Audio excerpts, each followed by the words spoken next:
For the first time, we are hearing from a juror in the Paul Manafort trial. This juror, a Trump voter, reveals she was hoping Trump's former campaign chairman, Paul Manafort, would not be guilty. But she says the evidence proved otherwise.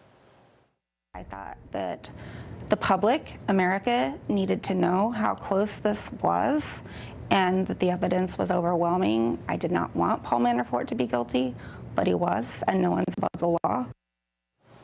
Juror Paula Duncan also revealing in the end a lone holdout of the jury saved Paul Manafort from being convicted on all 18 counts. Listen. We all tried to convince her to look at the paper trail. We laid it out in front of her again and again, and she still said that she had a reasonable doubt. And that's the way the jury worked. We didn't want it to be hung, so we tried for an extended period of time to convince her, but in the end, she held out, and that's why we have 10 counts that did not get a verdict. Joining us now, CNN legal analyst Joey Jackson, a criminal defense attorney, and Ashley Banfield, host of HLN's Crime and Justice with Ashley Banfield. So, Ashley, your reaction to juror Paula Duncan, a Trump voter, now saying she was ready to convict Manafort on all counts. I think we have the same reaction. Slack jaw, for starters. But then if I had a dime for every time there was one holdout in a case, I don't think we'd be sitting here. That's true. Do you know? But here's the deal, though. You look at that and you say, if he's headed to the District of Columbia, where the jury pool is entirely different and not quite as friendly, he is in for a really rough go, a very rough ride, considering many of the charges are similar. Yes, there are different ones, but it's the same kinds of fact patterns that they're going to lay out, right? So if you're Paul Manafort at this stage, looking at 8 to 10 years, there's a whole reason for only 8 to 10 years. That's really the reality of the sentencing guidelines. Yeah, even though it could be dozens of years. Really. Well, right now, honestly, you can add them all up, but the way the guidelines are formulated in federal sentencing, it's really about 8 to 10 years for the New York problem that he's just, cultivated. He's only 69, so he's got a shot at life afterwards. But in D.C., if you want to add those charges, he doesn't have a shot. So knowing now what they know about the way that jury reacted, I sense that he is thinking long and hard about cutting a deal to get the heck out of D.C. So that may be what Manafort is thinking. I'm wondering what Mueller's team is thinking hearing that, Joey, as they're thinking, we were one juror away from a slam dunk on all counts. Yeah. What's their big takeaway going into the next trial? I think the takeaway, first of all, is that the jury system works. I'm heartened by what we saw there, and let me just explain why. You have this very diplomatic juror who we saw, who, I'm sure was very frustrated having listened to all the evidence. You remember they came back out and they said, give us an instruction on reasonable doubt. And that's why we always say you never can really read back if it's for everyone or for one person. They're trying to convince this person.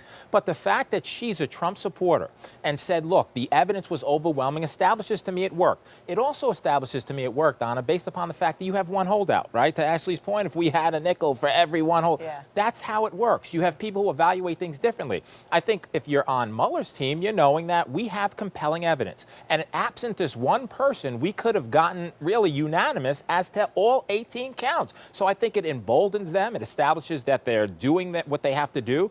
They're put to the test in a court of law by defense attorneys who are scrutinizing that evidence, and they're overwhelmingly presenting favorable evidence to these jurors. She talked about the evidence, and it wasn't who testified. It was the paper trail that really is what she said made it obvious to her that this charge was in fact a conviction.